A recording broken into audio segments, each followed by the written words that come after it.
Shock Monkey Radio is entertainment for adults, by adults, and the views and opinions expressed here do not reflect upon the sponsors or FXBG Public Radio. For additional information, please refer to the United States Bill of Rights. Stand warned.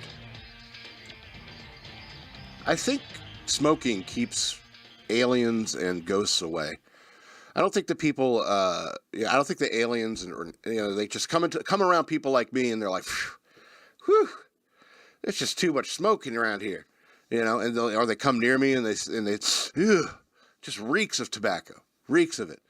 And so I think that's why I've never seen an alien. That's why I've never seen a ghost. It's because I think tobacco keeps them at bay, Ironically, I think that alcohol attracts them, and so I think maybe they're just at the edges, of the smell of the tobacco, just waiting for me to, maybe he'll stop, maybe he'll quit.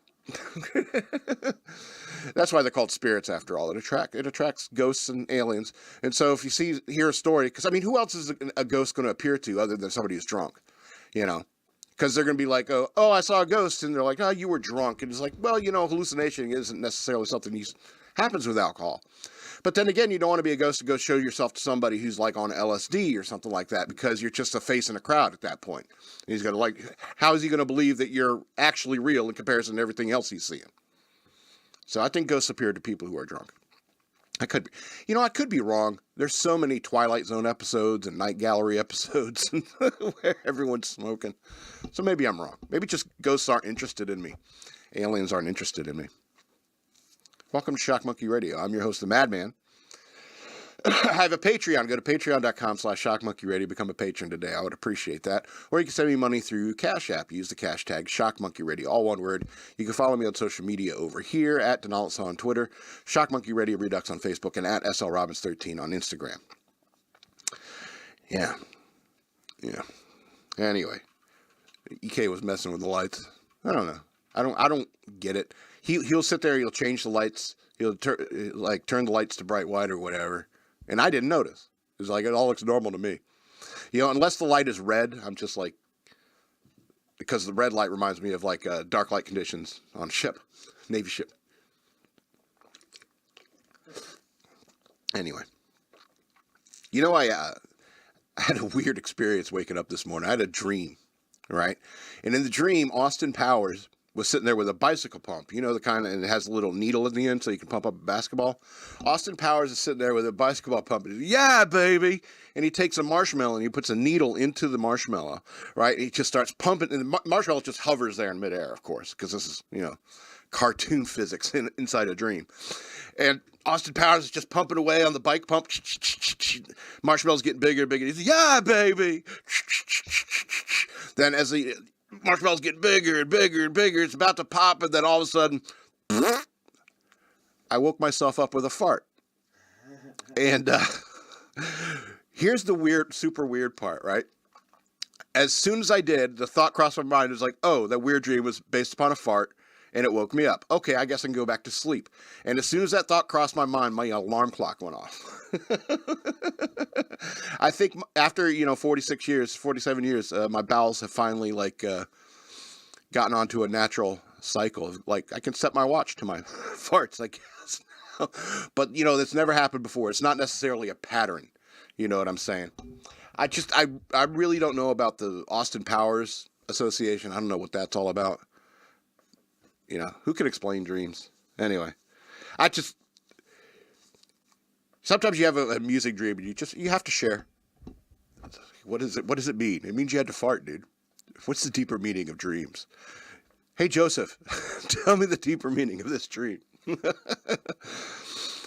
Okay. It used to be a brag to say they have a file on me this thick. I remember being in high school and stuff like that. These kids would brag, yeah, I've been to juvie a bunch of times. They got a file on me this thick. It used to be a brag. And now I'm looking around here in the world in 2024, and I see so many people with these smartphones in their hands. And now I think the brag is, it's not even a brag anymore to say they have a file on me that's terabytes thick. And it used to be a brag. Now it's common. Everyone has a file. And I mean, every single government has a file on you, probably. Every single corporation has a file on you. And it's probably terabytes thick, you know. And I was just thinking, how bad a thing that is. Even back in the day, it's bad that they have a file that thick on you. You know, the government shouldn't know that much about a private citizen, you know, unless obviously you're breaking the law. And yeah, we should know as much about you as possible. But I mean, it's like, you know, these corporations, every single government is collecting information on all of us through all these apps, and they're all sharing it with each other. You know, they'll sell these lists and stuff like that, and this information to each other, and they'll catalog files on all of us. You know what I mean? If you ever watch those people, like a channel I like, a Scammer Payback, you know, these guys who hack into these computers of these, you know, call centers in India and Pakistan and stuff like that call us all the time. And they pull up these files that they have on people, and they'll have like just an intense amount of information, like date of birth, socials, you know, all kinds of information about a person's identity. It's crazy. And so it used to be a brag to say they got a file on me this thick, you know. Now they got a file on me that's terabytes thick. And I think it's a bad thing for all of us. I don't know. I just kind of wanted to mention that. I don't know. I was thinking back to the days when people used to brag. They got a file on me this thick. Now it's just like, meh, that's all. You must be off the grid, man. All right. We're moving quickly. We're going to move quickly through this. It's okay. You think you can pull up those? I got the movies coming up after this next segment. Absolutely. Ready now. Oh, I got to talk about one more thing before we get that. I'm sorry. You ran across the room. No. Just checking to see if you're ready. I'm ready. Okay. I was thinking about EverQuest the other day, playing EverQuest, because I was, you know, when that like hit big, it's like that's when I started playing EverQuest. And so I was thinking about this skill called begging that they had in the original EverQuest. And it was interesting because if you had the time, you could sit there and practice your begging skill. Like you could sit by a guard and beg and hit the beg button. And there's like a 5-minute cooldown on the beg. Sometimes, you know, if you like fail to beg, I think the guard would kill you or something like that. It's like, shut up. I'm not giving you any money. And they'd just kill you. You know, but you could sit there if you had the time. If you're sitting there, you're like selling your Spirit of the Wolves or selling your clarity. Oh, those magic users love that clarity. You know, and you could sit there and practice your begging skill and get it up, max it up to 300. Back then, the max was 300. And so I always wondered, because I never had the time or inclination to sit there and like constantly wait for the 5-minute cooldown, because I didn't play magic users. I wondered, like, if you got to the skill level 300, and you could you go to the king of Kelathan or whatever and say, hey, you beg them, and they give you like 800 plat or something like that? I always wondered if that would happen. I never really understood it, or why do you spend so much time doing that? And so, but I was also thinking about how begging happens in real life. I was watching a police body cam video the other day, as I'm wont to do, and I saw this cop stop this lady. She's got this sign up. It's like, help, we got to, my little girl has cancer, collecting any donations appreciated, God bless, sign on the side of the road. And it's her and like two other kids, like under 18 kids who are her kids, with these signs up collecting donations for the sick kid with cancer. And this cop comes up to them, these Romanian immigrants, I just felt like throwing that in there, and said, it's like, hey, you know, can I see your ID, you know, and stuff like that. I'm sorry about everything and all that. It's very sad, but can I see your ID? And after a bunch of fussing, they identify the person, and they had been picked up like 6 months back for the same scam, standing on the street corner collecting money for a kid with cancer that doesn't exist. You know, and I said, that's begging level 300 stuff like that. That's begging level 300. That's gutsy, if you ask me. And you know, it's and so every time I see somebody panhandling, I can't help but think, you know, scammer, you know. And so, I mean, and I think that people need to understand that there are proper ways to help hungry, poor people, and that's through proper charities. I suggest joining a church, something like that. Get involved in some sort of charitable organization, and that's how you can actually help people. All right? But just giving people, money on the street, that's no good. That's no good. And you can't believe everyone's sad sob story, And it's unfortunate nature of the world that people will take advantage of other people's compassion. But that's begging level 300 stuff. And then I was thinking about Black Lives Matter and how when that thing really took off, just some rando, set up some, GoFundMe account. More begging 300 stuff. And their link got shared the most because there was a bunch of accounts that popped up saying BLM and stuff like that, GoFundMes. But a few of them happened to be shared the most and given to the most.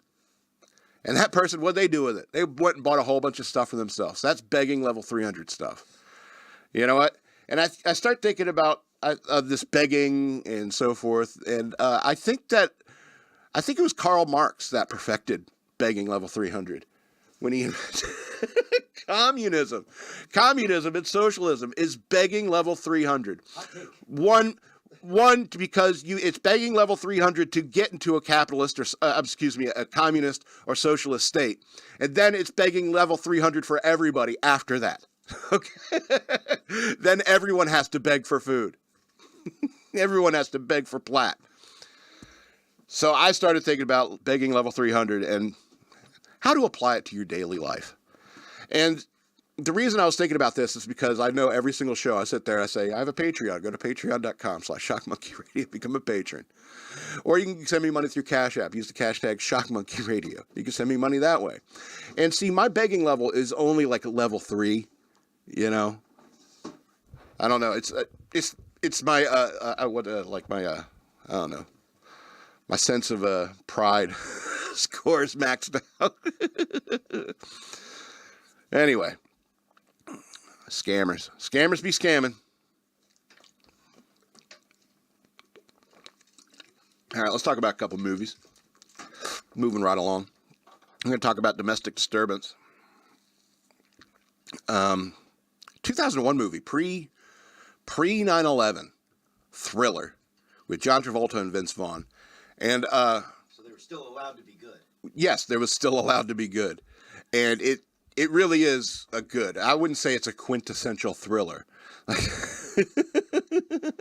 There's arguments to be made like that. I hate when it's like the world's best cup of coffee, sign. Or like the world's best slice of pizza. There's no pizza contests. There's no best cup of coffee contest. You ever been to one? You ever been to a best cup of coffee contest? Like held in Rio. And all the best coffee cups from all over the world have a cup of my coffee. And they have professionals taste testing. No, that stuff doesn't happen. So when you use a word like quintessential, there's hyperbole involved. But it is a very excellent thriller. So John Travolta is this divorced dad, and his wife is about to get remarried. His ex-wife is about to get remarried. To this nice guy played by Vince Vaughn. Everyone loves him. Everyone knows him. Everyone loves him. He's such a great guy. And he gets married to, and he's like, and they're having trouble with the son and stuff like that. He's been acting up lately because, she's pregnant and there's going to, things are going to change and all that. I mean, there's plenty of normal family drama. And then all of a sudden, the kid witnesses Vince Vaughn murder Steve Buscemi, who has a decent little bit part in there. And I mean, I remember that there was a time when everyone was killing Steve Buscemi, It's like, when was Steve Buscemi going to get it? That was the kind of question back in the late 90s, early 2000s. It's like, when's Steve Buscemi going to get killed? And so, and it was done really terrifying and well, this movie. And and so the kid runs to his dad, John Travolta, and tells him what he saw. And so they go to the police and everything. They come down, and it's like, and oh, he's been acting up lately. He's upset that we're going to get married and there's a new baby on the way. And oh, the kid's just making up stories. And that's the way it goes in the movie. And it's terrifying for this kid. And this kid's like, I don't want to go back to the house. I witnessed that guy kill somebody. I do not want to be around him. You know, I would like to get my mother away from him, but she's not hearing any of this. So the kid is freaking out. And John Travolta, he knows the kid's been acting up lately, but the kid never lied to me. He never lied to me. Why would he lie about this? And so he kind of starts looking into this, and he starts finding out that this Vince Vaughn character is like a seriously bad dude, and he keeps trying to convince the police and stuff like that, but he's like, hey, I'm a nice guy. I'm a wealthy philanthropist, and etc. And it's really good. I don't want to spoil it, because you really should see it if you haven't already. All right. Because it's an incredibly classic thriller with some scenes you will not see today. And I'll tell you why this movie rated so highly. Because it is incredibly fun and incredibly cool to watch Vince Vaughn intimidate a 12-year-old boy.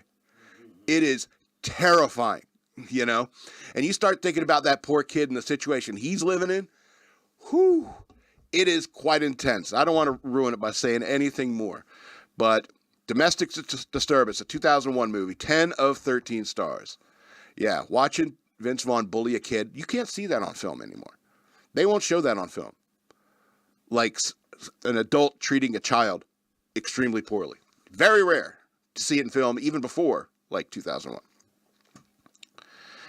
All right, let's talk about this crappy movie. Get this out of the way before we get into the news. Called The Rocker. Not much rocking. Here's the general gist of this movie. Rainn Wilson, far in there, he was dressed like a rock and roll star, from the 80s. He was a founding member of this fictional band called Vesuvius, this glam rock band, and they kicked him out right before they hit it big, or when they started to hit it big, they kicked him out of the band. And many years later, he gets involved with this other group. And they're all kind of a bunch of nerds. And he's like, come on, man, let's rock hardcore. And there's several funny scenes. I mean, it's kind of interesting where Rainn Wilson, where they're doing this, they're all doing a Skype thing and they're jamming together on Skype. And because he had moved in this place with no air conditioning or something like that, it's super hot. So he ends up drumming naked and gets on. And so this video goes viral because he's naked while drumming in this song. Plus the song is decent. This guy, he performed a bunch of the songs in that the band does. And he's not a bad singer, but the music just doesn't rock. It's there's so little rock. It's all very poppy. You know what I mean? I didn't like it, much of the music in it. And I really didn't like the story. I really hated the fact that Rainn Wilson was the only character I'd want to hang out with. Because in real life, I know that guy's a D-bag. I mean, Emma Stone, I would hang out with her, I guess. I know a lot of guys are she's super hot. And I'm I would, she's a would for me. But she doesn't do it for me like Christina Applegate, who's also in this movie. I don't know, maybe I'm just getting older, but Christina Applegate, she looks way better now than she did when she was young. She's super hot now. So, I think Emma Stone, she's just going to get weirder and more alien looking as she gets older. You watch. Did you see the movie she's in right now that she's winning awards for? What'd she win? I don't know. She's the Emmys, I guess. I don't care about any of that. Look at the pictures of her in the movie. Oh, yeah? She look weird? Oh, yeah. Let's see. I'm telling you. She's a weird looking chick. It's Pretty Young Things or something. Or, oh, okay. Or something. I don't want to even look it up. Let's be honest. She's a weird looking chick. But it's, here, let me put it like this. What's her name? Shoot. What's her name? Played the white witch from Narnia. Oh, I know who you're talking about. Yeah. Shoot. White Witch of Narnia. I want to, because she's a wood. Oddly enough. White Witch, Narnia. What's her name? Tilda Swinton. If her hair was long, and she was feminine, Acting feminine? Yeah. Would. Tilda Swinton. But, I'm a weird guy. And, it's funny. It's like girls, they think that they're like beauty is like this homogenous thing, and it isn't. Some guys are nuts for a girl who looks like Emma Stone. And I'm nuts for a girl who looks like Christina Applegate. Who's that girl that you like? Anna Kendrick? Yeah. I don't get it. Guys like her, guys who like her, I'm like, seriously? I don't get it. She looks like she'll bite your face off. There's way too much teeth for that tiny little mouth. It's weird. So, The Rocker, 6 of 13 stars. Don't recommend. All right, let's get into the news worth knowing. We'll steam right along.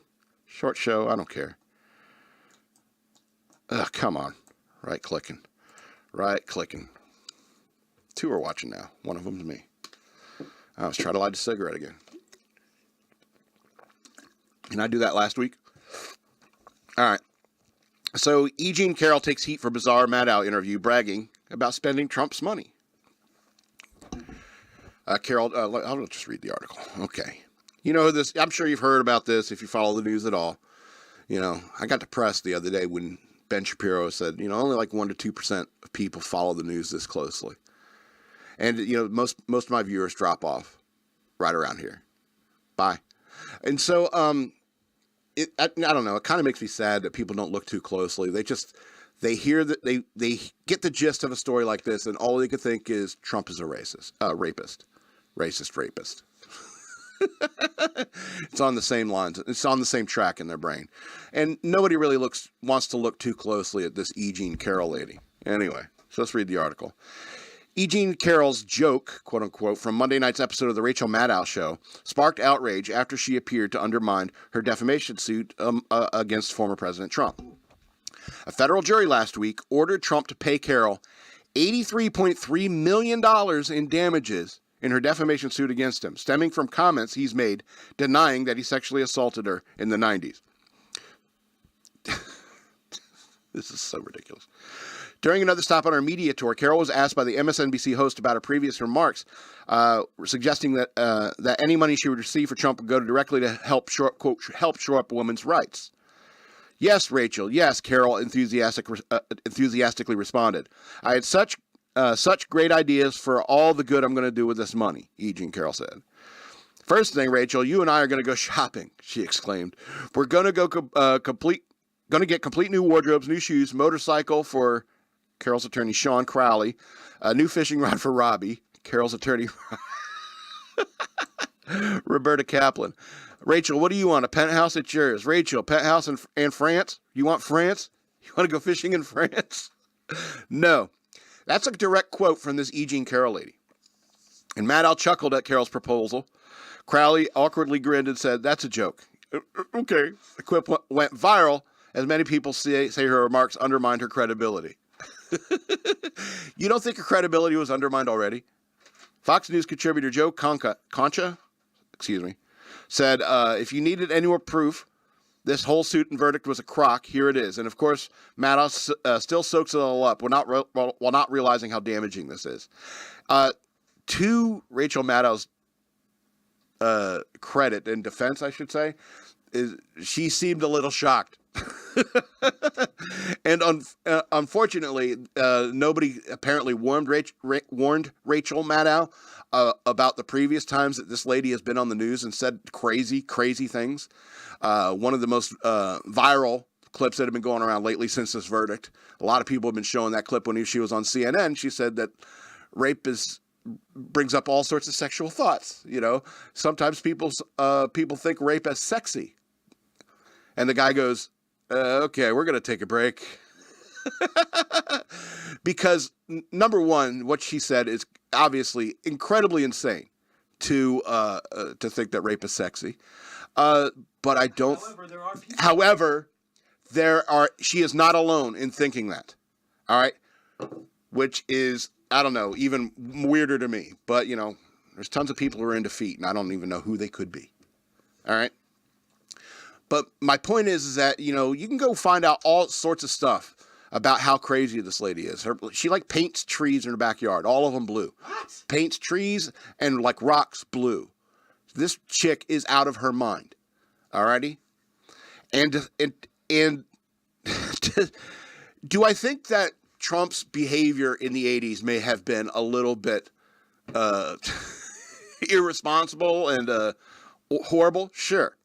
Absolutely. Do I think it's worth $83 million for what this lady alleges happened? And if you ask me, considering that clip I mentioned earlier about how she thinks rape is sexy, I think this is just a fantasy of hers, you know? And it's been a fantasy of hers for a long time. She wanted to be taken. You know, that's what, I had one girlfriend that said that. Why don't you just come home and take me? It's like, be more specific about that. You know, just take me. Where? Right. And so you get into this conversation, you know? And she's like, yeah, you know, a little rapey. And I'm like, no, I'm not doing that. Now we got to break up. Because I'm sorry, I want verbal consent. Call me weird. Call me old-fashioned. Old-fashioned. This old stick in the mud, that old right-wing madman. He's not budging on anything. But that chick is bizarre. And the whole point of all of this is to drain Trump's coffers, to make him broke, to, you know, so he can't campaign as much. But I mean, at this point, he doesn't really need to spend a whole lot of money on campaigning. Just needs to pop up and say something every now and then. Those people are all idiots, and you all know it. Look at this jackass in the White House. I'm going to go chill till November, because I know I'm living ill till November.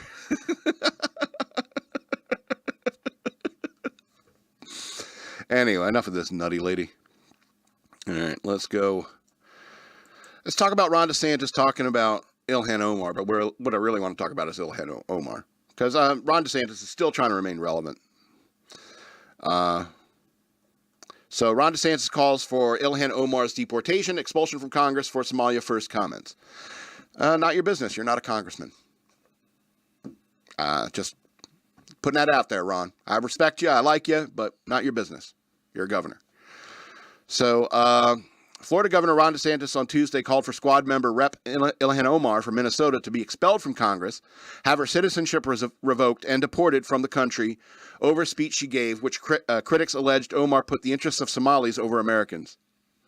The clip of Omar's January 27th speech, which went viral this week, appeared to show the Somali-born congresswoman assuring her constituents, no, they were Somalis, that she would use her influence to ensure the breakaway Republic of Somaliland would not enter a sea access deal with Ethiopia. She cares about that border, apparently. Translation of the clip DeSantis reshared shows Omar telling the crowd, the U.S. is a country where one of your daughters is in Congress to represent your interests. For as long as I'm in U.S. Congress, Somalia would never be in danger. Its waters will not be stolen by Ethiopia or others. Sleep in comfort, knowing I'm here to protect the interests of Somalia from inside the U.S. system. She's admitting she's a foreign agent. She should be kicked out. You're correct, Ron DeSantis, but you are a governor. This is none of your business.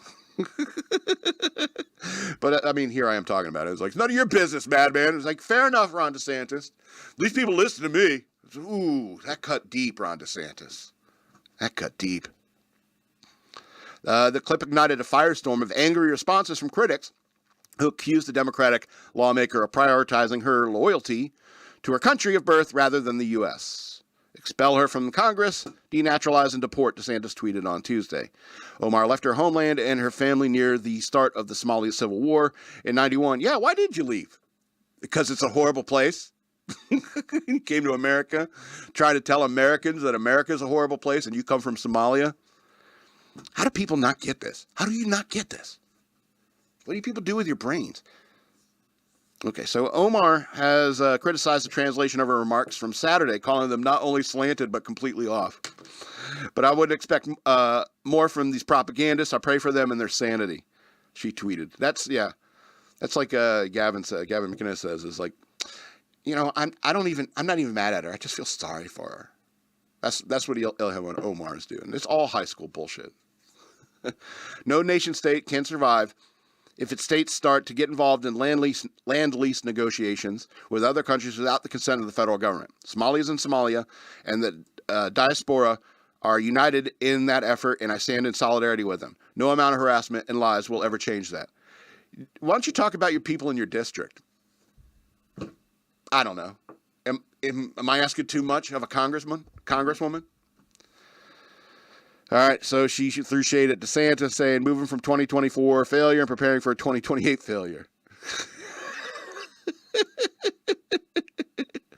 Pretty sick burn. Okay, yeah, that's it. That's her response. Like I said, it's all high school bullshit. These people, they're such morons, you know.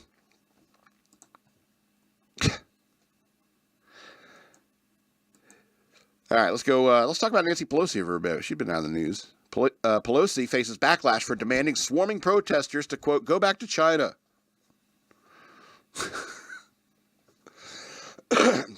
See, because she lives in San Francisco. All right. So former House Speaker Nancy Pelosi from California was blasted on social media after a video surfaced from October in which she told pro-Palestinian protesters from Code Pink to go back to China, quote-unquote, go back to China, where the headquarters is. That's, first of all, is improper English. In October, quote, Pelosi told our members, calling for a ceasefire to, quote, go back to China. Code Pink posted on X on Monday, along with a video of Pelosi interacting with protesters. These same women have been protesting for peace at her house for 17 years. Are you serious? If that's true, wow, there's got to be some sort of like social work program that helps people like this. If your protest has been going on for 17 years, you need an intervention. Anyway, so Pelosi takes thousands of dollars from AIPAC every year. AIPAC? What's that? Asian International PAC. Who's the foreign agent here? Social media users criticize Pelosi, including Trending Politics co-owner Colin Rugg, who posted on X that Pelosi has lost it. He just now coming in. Anyway. Quote, Pelosi is making Joe McCarthy look like a model of restraint and consistency. Jonathan Turley, a constitutional law professor and Fox News contributor, posted on X.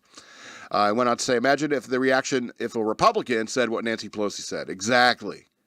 GOP operative Steve Guest had said. Quote, if we couldn't even say that the Cubert sounds COVID virus was from China, I expect every news agency in America to interrogate Pelosi for her racism. Mark Hemingway, our senior writer for Real Clear Investigations, posted on X. You do it to a Republican, so you better do it to her. It shouldn't be done to anybody. That's the point. You taste your own medicine. It's like, it's ridiculous no matter what it, anyway.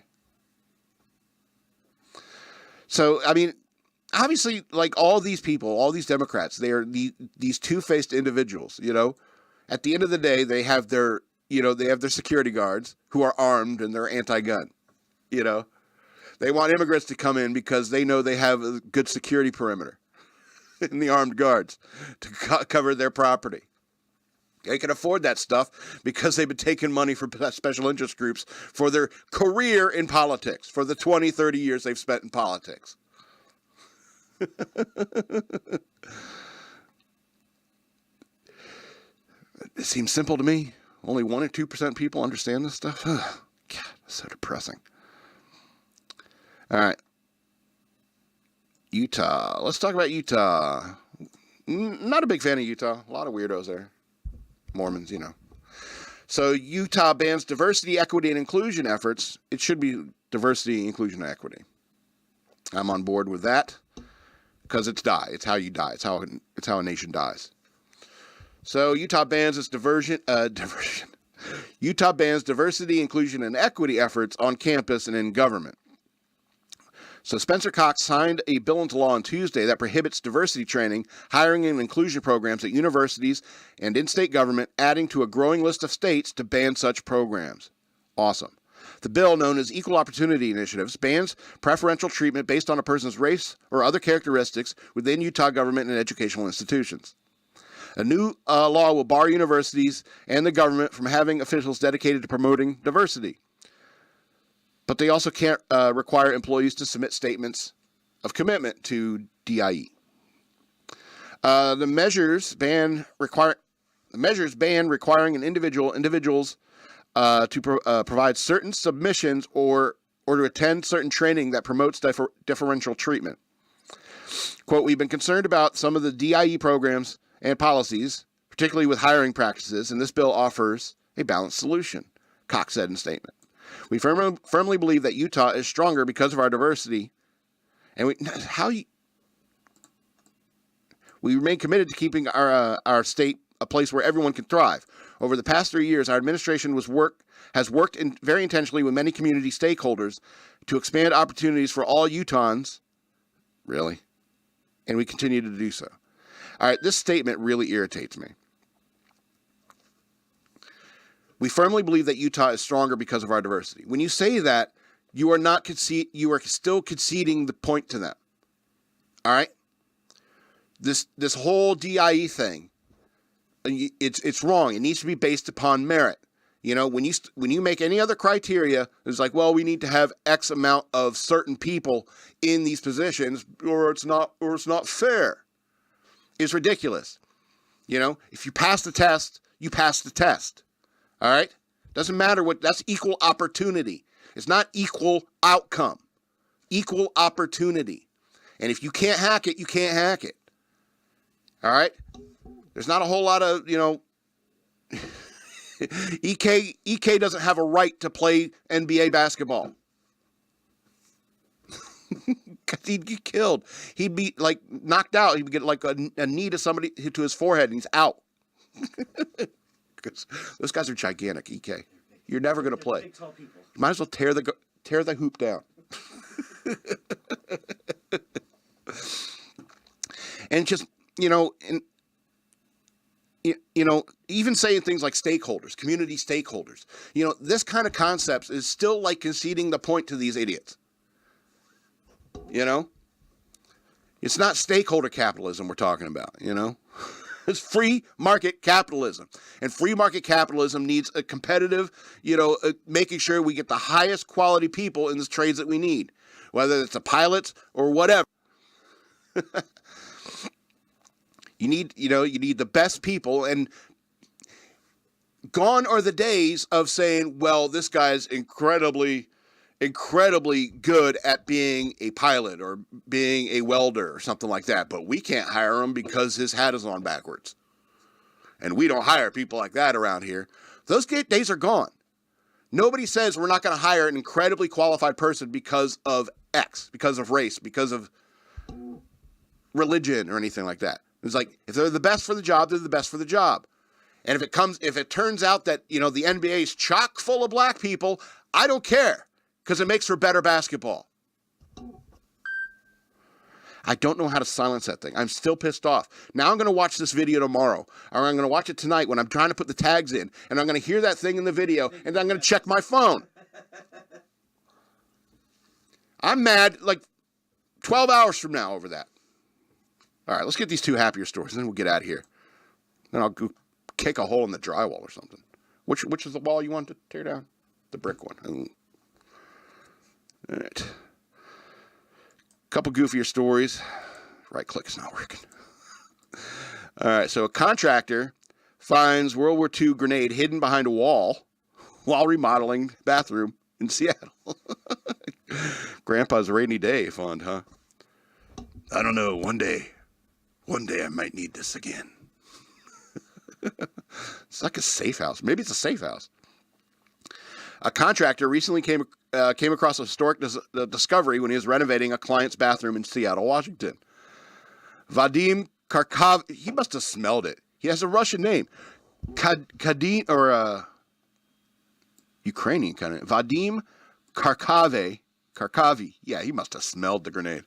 Who works with the Polar Bear Construction was ripping out a bathtub when he saw a grenade between the studs.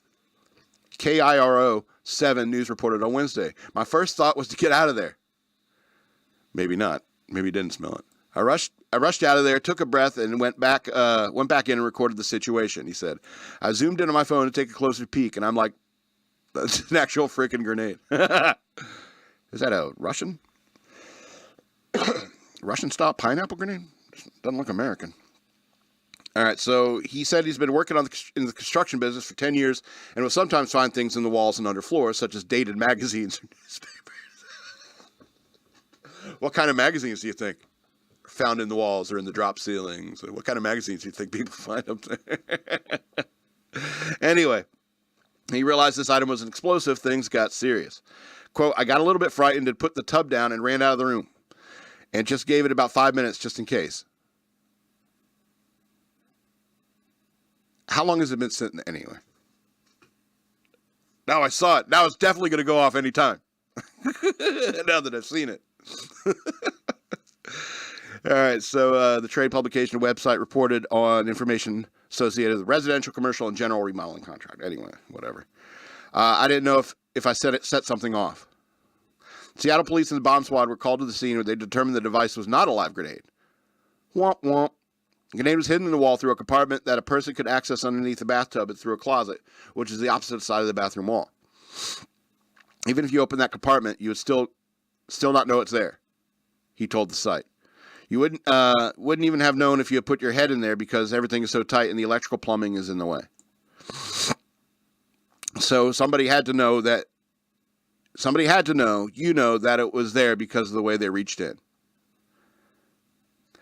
He said he lost 3 hours of work after he found the hidden grenade and that he could not have risked his life. Would not have risked his life, okay? Whether it's a bomb or whether it's a grenade, it's explosive. I have kids and a wife at home, so I'd rather play it safe than sorry, he told the station. That's fine. He told KRO 7 that investigators with the Seattle police told him World War II veterans brought weapons home with them when they returned from combat, and somebody may have stored it there and forgot about it. Seattle police arson bomb squad were unavailable for comment.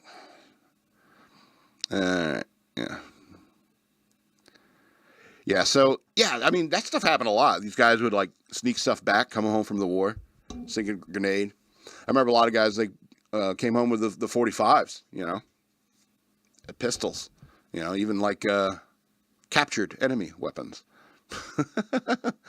You know, and so, I mean, a lot of these people came back with this stuff, and, you know, it's Grandpa's rainy day fun. It was like, I know where to get it.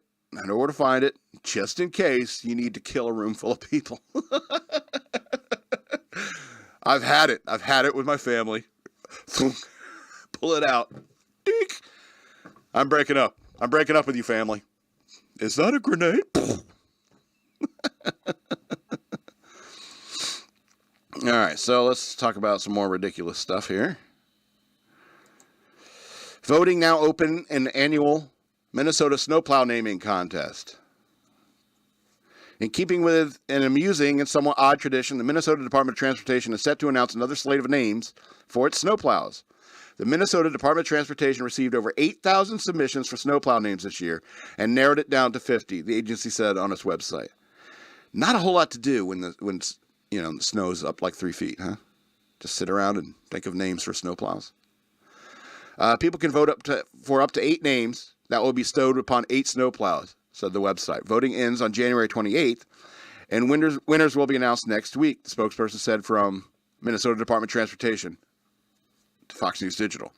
In addition to pun-inspired names, which is always wins, and is so often suggested, is pun-inspired names.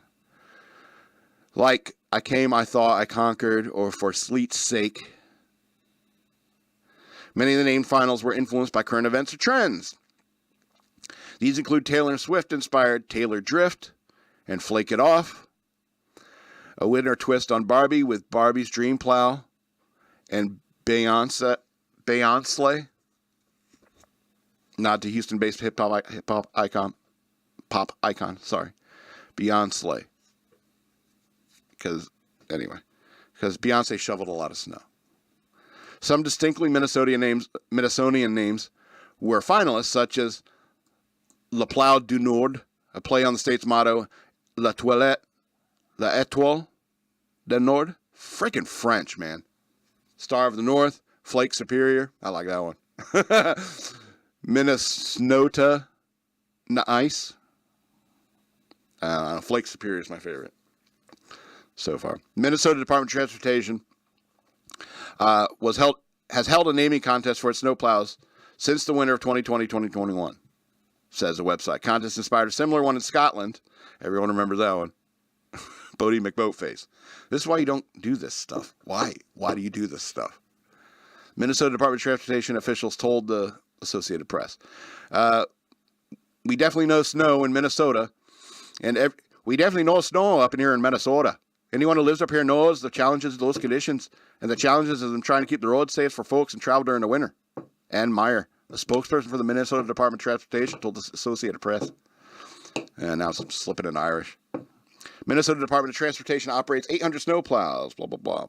Snowplows. So I don't know. I guess people are bored. They're stuck in their houses. What are we going to name?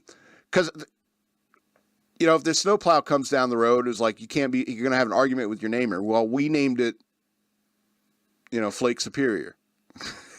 And that's better. So we think they have to get it like an actual vote. Last year, winning names in Minnesota. Okay, we're going to end it with this. Last year, the winning names in Minnesota included Your Blizzard Harry, Scoop, there it is, Blader Tot Hot Dish, Hawkeye's Nightmare. That's my suggestion. Hawkeye's Nightmare, because, what's his name? Accident. Yeah, the accident, yeah. Hans Nolo. Ooh.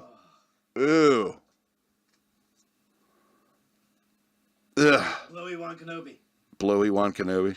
All right, hold on. There's more. They got more. There's winning names included, I guess this is in New Mexico. Winning names included Fleetwood Mac, Mr. Snow-It-All,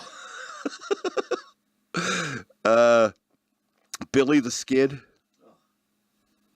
Ugh. Yeah, some of them just have gross undertones. I know. I don't get it. Well, I guess, it gets people like me to talk about it. Anyway, I want to remind you again, I have a Patreon. Go to patreon.com/shockmonkeyradio. Become a patron today. I would appreciate it. Or you can send me money through Cash App. Use the hashtag shockmonkeyradio, all one word. I'd appreciate it. Or you can follow me on social media over there. Or you can like, share, and subscribe to this channel. Share it with your friends. Tell somebody. I also got books available on Amazon if you read. Does anyone read? Can you read these words that I put on the screen? I hope so. Anyway, whether you read or not, this has been Shock Monkey Radio, and I love you.